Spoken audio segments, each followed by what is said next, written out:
네, 안녕하세요 여러분. 아트메신저 이소영 작가입니다. 설날이 지나버렸어요. 이제 곧 2월입니다. 시간이 정말 빠른 것 같은데 제가 하루 5분 인생 그림을 하겠다고 해놓고 1월에 하나밖에 올리지 못했어요. 그런데 문득 집에 와서 유튜브를 켰는데 내일로 미루지 말고 당장 하라, 이런 유튜브가 있어서 아이고, 하루 5분 미술 이야기라도 해야겠다 생각이 들었습니다. 오늘 저는 지방으로 강의를 다녀왔는데 이제 광주로 다녀왔어요. 이번 달에 어떠한 기업의 VIP 클래스에서 제 책 처음 만나는 아트 컬렉팅을 주제로 이제 강의를 몇 번 합니다. 제가 보통 강의를 갈 때는 책을 주제로 많이 가는 것 같아요. 서랍에서 꺼낸 미술가는 아웃사이더 아티스트들의 이야기, 칼라루손 오늘도 행복을 그리는 이유, 이 책을 가지고 강연을 하자, 그럼 북유럽 화가들의 이야기, 또 미술 감상하는 법, 제가 상당히 좋아하는 강의입니다. 미술과 친해지는 5가지 방법을 미술에게 말을 걸다에 썼던 적이 있어서 내용을 바탕으로 하는 강의죠. 근데 아트 컬렉팅 같은 경우에는 조금 강의가 재밌는 게 아마도 이제 아트 컬렉팅 자체가 정답은 없습니다. 수집을 하는 방식에는 정답이 있을 수가 없어요. 내가 갖고 있는 작품이 최고다라고 감히 말할 수도 없어요. 왜냐하면 사람마다 취향이 다르기 때문입니다. 그럼에도 불구하고 아트 컬렉팅 강의를 사람들이 좋아하는 이유는 제 생각에는 저 사람은 아트 컬렉팅을 하면서 어떠한 시행착오를 겪었을까? 저 사람은 초보 때 어떤 실수했지? 아트 컬렉팅은 이런 게 재밌고 이런 게 좀 조심해야겠구나 하고 진솔한 이야기를 듣고 싶어서일 거예요.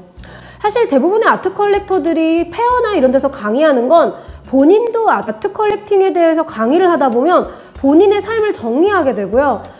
내가 이래서 이 작품을 샀었네. 나는 아트 컬렉팅을 할 때 지키고자 하는 원칙이 이런 거였네. 내 테마가 이런 거였네 하면서 본인 자신을 좀 정리하게 돼요. 물론 강연하는 게 너무 싫으면 안 해도 되지만 저는 아트페어에서 컬렉터들끼리 토크하고 이런 것들 외국 컬렉터들 것도 재밌게 보고 저도 아트페어에서도 강의 많이 하는 것 같아요. 또 저 같은 경우에는 미술 교육을 하다 보니까 미술 교육인 입장에서 아트 컬렉팅을 하니 더 강연 의뢰가 많이 들어오는 것 같아요. 그래서 이번 달에도 처음 만나는 아트 컬렉팅을 주제로 하는 강의도 있고 제 책 서랍에서 꺼낸 미술관 책을 주제로 강의도 합니다. 대부분의 작가들이 도서관에 강연 갈 때 실제 제 책을 읽어준 독자들을 만나고 감사하는 마음 때문에도 가고요. 또 그 책이 홍보가 되기 때문에도 가요. 이 책을 몰랐던 분들은 이 강의를 통해 이 책에 대해서 궁금해할 수도 있잖아요. 그렇게 작은 팬들이 모여서 결국엔 그 작가의 이야기를 들으려고 하다 보니까 저도 12월 한 달은 서랍에서 꺼낸 미술관 요 강의 정말 많이 했어요. 북클럽도 운영을 했었고요. 그래서 오늘도 광주에 갔더니 눈이 많이 왔고 기차가 연착되고 그랬는데 이렇게 보통 지방 강의 다녀오면 하루를 다 씁니다. 근데 생각도 많아지고 제가 인스타에 좀 정리를 했어요. 그래서 이 인스타에 정리한 내용을 유튜브에도 편하게 얘기하면 도움이 되시겠다 싶어서 얘기를 할까 합니다. 저는 건강한 아트 컬렉팅에는 5단계가 있다고 봅니다. 이걸 제가 강의 때도 표로 만들었는데요. 일단 가장 기본적으로 첫 번째, 미술 작품을 감상합니다. 전시회에 가서 감상을 하겠죠. 그렇게 계속 감상을 하다가 제가 장난으로 이렇게 말을 해요. 꼭 아트샵에 가서 무언가를 산다. 아트 용품 같은 것들, 자석, 핸드폰 케이스. 근데 문득 집에 아트 용품이 많아지면 이런 생각을 또 하세요. 아이고, 내가 이거 살 돈으로 작품을 살 걸. 즉, 미술을 좋아하는 분들은요, 미술에 돈을 씁니다. 본인이 커피 좋아하면 커피에 돈을 쓰고요. 본인이 화장품 좋아하면 화장품에 돈을 씁니다. 소비라는 것은 그 사람의 취향을 가장 잘 나타낼 수 있는 거잖아요.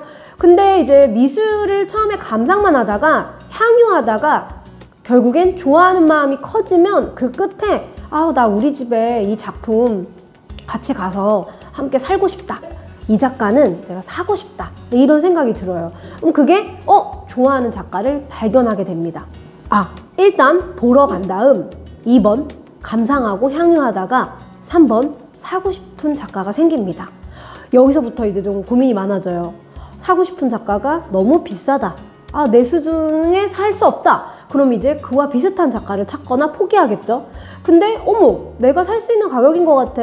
그러면 바로 사는 경우도 있지만 이제 공부를 해야 될 때가 있죠. 제가 여기 적었어요. 1. 좋아하는 작가의 전시를 보러 갑니다. 2. 느끼고 감상하고 향유합니다. 3. 이 작가의 작품은 나의 반려미술이야. 집에 가서 함께 살아가면 좋겠다. 여기 3단계입니다. 4. 드디어 아트 컬렉팅이 문을 엽니다. 그런데 이 작품 어디서 사지? 이 작가의 어떤 작품? 언제 작품? 어떤 시리즈를 사지? 갤러리에서 살까? 아트페어에서 살까? 옥션에서 살까? 이거를 고민하고 공부하는 과정이 짧게는 뭐 한두 달, 길게는 6개월도 걸립니다. 미술 시장을 이해하고 싶어 하실 테니까요. 5번, 이제 작품을 선택을 했어요. 돈을 지불합니다. 자신의 공간에 걸고 꾸준히 감상합니다. 끝! 그런데 자동차 같은 걸 살 때는 사실 자동차를 저에 비교하자면 200개 넘는 자동차를 살 수는 없잖아요. 그죠? 비용도 그렇고 또 그걸 놓을 공간도 없잖아요. 근데 미술 작품은 아주 작은 것부터 형태가 다양하기 때문에 한두 번 사지 않고요. 평생 이걸 반복하게 됩니다. 그래서 컬렉팅을 하게 되는 거죠. 1번부터 5번까지 무한 반복하며 작품들이 끝없이 쌓인다 라고 제가 썼어요. 결국에 이 과정 전부를 즐기는 것이 건강한 아트 컬렉팅이다 라고 썼습니다. 그 다음 한참을 작품과 함께 살아가다가 팔고 싶을 때가 올 수도 있습니다. 무슨 아트 컬렉터가 작품을 파냐, 수집가는 작품을 영원히 팔면 안 된다. 제가 생각할 때 일반인들은 아파트나 주택에 살면서 본인이 작품을 바꾸거나 팔 때가 오는 것 같아요. 컬렉터가 작품을 안 파는 게 제일 멋있죠. 부럽습니다, 저도. 근데 여기 적었어요. 그 공간과 돈이 늘 무한대로 있는 사람이 아니라면 시장의 도의를 지키며 리세일을 할 수도 있다고 생각한다.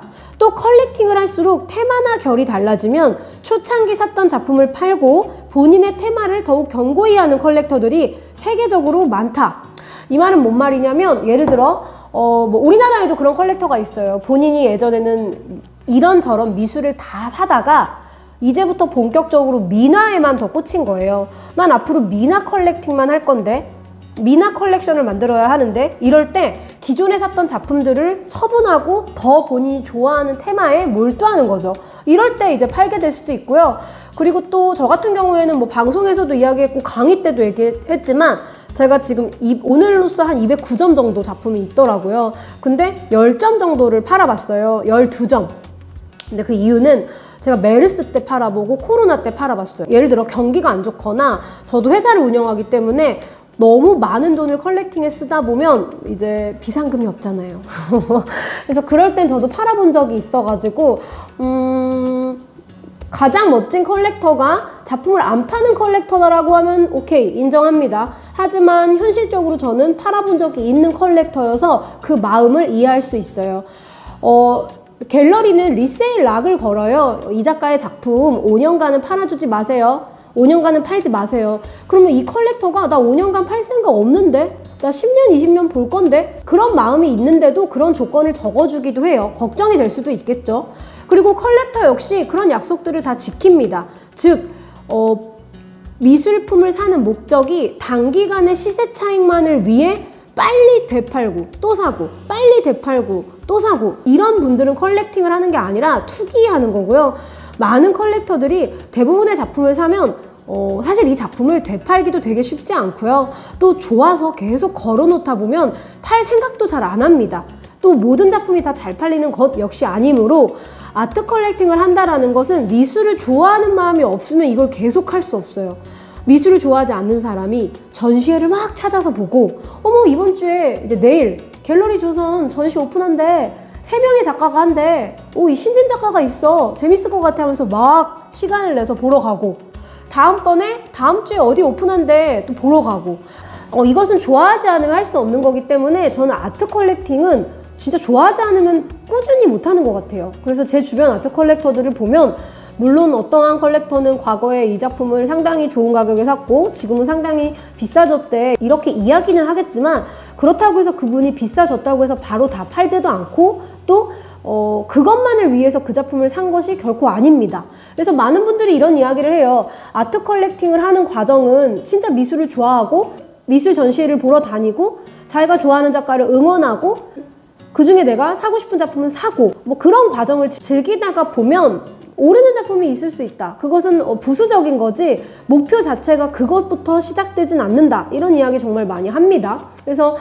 오늘 강의 마치고 오면서 이제 아트 컬렉팅의 이 선순환 5가지 단계 그리고 리세일에 대한 뭐 솔직한 생각 안 팔면 가장 좋고 멋있겠지만 대부분의 컬렉터들이 무조건 100% 작품을 아예 안 파는 건 아니다. 10년 전에 산 작품이 상당히 많이 올랐는데 이 작품 한 점을 팔아서 신진 작가 작품을 살 수 있다면 또 그렇게 오랫동안 봤으니 팔고 좀 젊은 작가 작품을 사는 분들도 있습니다. 근데 3번, 4번 단계에서 컬렉터는 공부를 많이 합니다. 누군가는 아트 컬렉팅에 무슨 공부가 필요하냐고 할 수도 있겠지만 어리석은 말씀이라고 제가 적었네요. 좋은 작가들이 매일 넘쳐나기 때문에 공부는 필요합니다. 다 살 수 없으니까요. 보통 컬렉터가 하는 공부는 과거의 미술사와 현대 미술의 흐름, 그 사이를 공부하는데요. 양이 많고 흐름은 계속 바뀌면서 또 이 미술 공부가 문화와 경제와도 연결이 됩니다. 미술가들은 트렌드를 쫓지 않지만 트렌드가 되기 때문에 오히려 미술 공부를 하는 게 앞으로의 사회를 내다보는 경우가 되게 많아요. 그래서 아트 컬렉팅 공부는 비단 이 작가가 얼마에 팔렸대, 얼마야 이 공부가 아니라 앞으로 미술계는 어떻게 발전하고 있을까? 주목받는 작가들은 왜 그렇지? 왜 공통점이 있지? 하면서 그런 주제적으로 접근을 하다 보면 인류가 어떠한 방향의 주제를 탐구하는지 함께 알아가는 과정이기도 해요. 그래서 아트 컬렉팅을 공부를 안 해도 된다고 생각하는 분은 오히려 초보니까 그렇게 말하시는 것 같아요. 진짜 아트 컬렉팅 오래 하시는 분들일수록 칼럼도 많이 읽으시고 늘 뮤지엄의 변화, 갤러리들의 변화 이런 것들에 관심 많이 갖습니다. 그리고 또 한 가지는 제가 이렇게 썼어요. 가끔 어떠한 아트 컬렉터는 수직적으로 생각을 합니다. 내가 가진 작품이 제일이야. 이것도 조금 모순인 게 예술은 수직적으로 순위를 매길 수가 없잖아요. 저는 이 작가의 A라는 그림이 좋은데 남편은 이 작가의 B라는 그림을 좋아할 수도 있어요. 저는 폴 세잔의 수채화를 상당히 좋아해요. 메를로 퐁티도 그랬었어요. 근데 또 누군가는 앙리 마티스랑 피카소는 폴 세잔의 유화를 컬렉션 했었습니다. 이런 식으로 같은 화가여도 좋아하는 것이 다를 수가 있어요. 크기도 다를 수 있고요. 저 같은 경우에는 키시오스가의 작은 조각을 좋아했지만 누군가는 키시오스가의 사진 작품을 더 찾을 수도 있어요. 그래서 내가 가진 이 작가의 작품이 무조건 최고다라고 말을 할 수가 없어요. 모든 컬렉터는 본인이 좋아하는 작품을 사는 겁니다. 그래서 또 그 작가에게는요 모든 작품이 다 최선이었어요. 그래서 어떠한 작가를 두고 평가할 때 이 작가의 제일 좋은 것이 나한테 있다 이렇게 딱 100% 확신할 수는 없어요. 물론 기관이 소장하는 작품들은 따로 있죠. 시대적으로 볼 때 그 작가의 이 시리즈가 매우 중요했다 이런 것들을 기관들이 많이 소장을 하는데 개인이 컬렉팅 할 때는요 사적인 이유도 많이 포함이 됩니다. 예를 들어 제 친구가 얼마 전에 딸에게 그림을 사줬어요. 딸이 태어난 연도가 작가의 그림 안에 표시가 돼 있었대요. 그래서 의미를 부여했대요. 이렇듯이 개인 컬렉터가 작품을 사는 이유는 보다 사적이기 때문에 각자가 좋아하는 작품이 다 최고의 작품일 수도 있어요. 본인이 가진 작품이 무조건 최고라고 하는 것은 조금 편협한 생각이고 와, 저 집에 갔더니 똑같은 작가의 작품인데 나는 요때 시리즈 걸 갖고 있는데 저 친구는 저런 걸 좋아하네? 근데 적어도 되게 매력있다 하면서 내가 가진 작품이 타인에게 존중을 받는다면 타인이 가진 작품도 존중하는 마음을 가져야겠죠. 그래서 아트 컬렉팅이 재밌는 게 같은 작가를 좋아하는 사람을 만났을 때 난 이 작가의 요 시리즈 있는데 넌 뭐 있어? 하고 이제 물어보면 전혀 다른 시리즈를 갖고 있을 때 이런 시리즈를 좋아할 수도 있겠다 하고 또 배우는 거죠. 그런 것들을 함께 이야기해 나가면 취미가 같은 컬렉터들끼리는 더 소통이 잘 되겠죠. 제가 그런 것도 오늘 인스타에 썼어요. 그러니 가장 중요한 것은 옆에서 좋다고 하는 미술 작품을 사는 것이 아니라 자기 자신에게 묻는 것입니다. 세상에서 제일 개인적인 취향이 반영된다는 아트 컬렉팅마저 매번 누군가가 결정해준다면 너무 의미 없는 소비가 될 수 있겠죠. 결국 아트 컬렉팅은 자신의 마음과 가장 친하고 자기 자신이 어떠한 미술 작품과 함께 살아가야 행복한지를 잘 아는 사람일수록 잘하는 것 같아요. 그래서 오늘의 결론은 건강한 아트 컬렉팅이란 자기 자신을 잘 알고 자기 자신과 잘 어울리는 작품을 사는 것이 건강한 아트 컬렉팅이다. 이렇게 요약을 해보면 어떨까 합니다. 5분이 넘었지만 어쨌든 하루 5분 미술 이야기는 여기까지 하겠습니다.